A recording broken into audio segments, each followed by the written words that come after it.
Baku Open аяқталды. Бірінші орын Малахет Сина, екіншісі Пураник Абхимани, үшіншісі Адития Миттл. Соңғы турда Асаубаева Бибісара Малахет Синаға қарсы ойнады. Осы партияны сіздермен бірге тамашалайық. C4, E6, AC3, D5, D4, C6.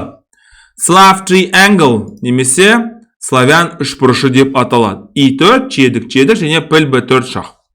Әрине бұл жерде мынандай вариант бар. Піл D2, былай, шах және піл E2 деген варианттар бар. Ат 6 деген вариант бар және басқа да варианттар тола деп атқан ғой. Бірақ Бибісараға ол ұнамай тұр. Сол себепті ат C3 артқа қарай шегіндік. Ат F6, ат F3, рокировка A3. Енді бұл жүріс қазір заманауи жүрістердің бірі. Жақында Алириза Фирузжы мына Уэсли Соны осындай варианттардың бірінде ұтып алды. Жедік, уәзір A5, піл E2. Әрине мына сарбазға ешкім қызықпайды, өйткені бұл жерде уәзір қолға түсіп қалуы әбден мүмкін. Немесе мына турадан айрықпалатын жағдайлар бар. Ат BD7, рокировка E5, уәзір C2, E5 деген жүрістің ең бас мақсаты әрине мына пілдің жолын ашу. Өткен C5-тің орнына E5 деген жүріс өте маңызды.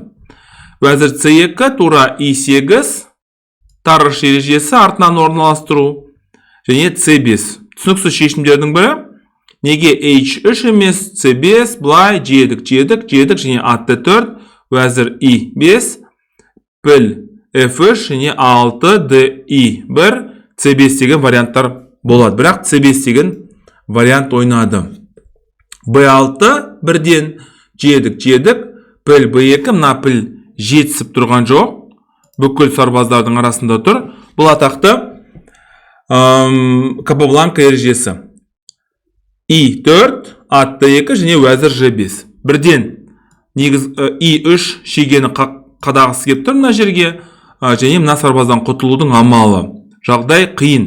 Және мына кімге қарасаңыздар, мына тамашалайсың, мына пілдің жағдайы онша емес. Ат C4, піл A6, піл C1, тоқта көрсетем, C1, былай және ат E3 және піл D3. Ештеңеден қорқып тұрған жоқ, бұл піл шеге. Жедік және уәзір B1.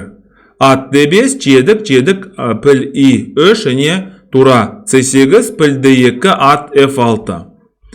Осымен ойын тең аяқталды, бірақ Малахет Сина мүмкін бірінші орынды ешқандай қиналмай аламын деген ойда болған шығар. Сол себепті тең аяқтады бұл ойынды. Бірақ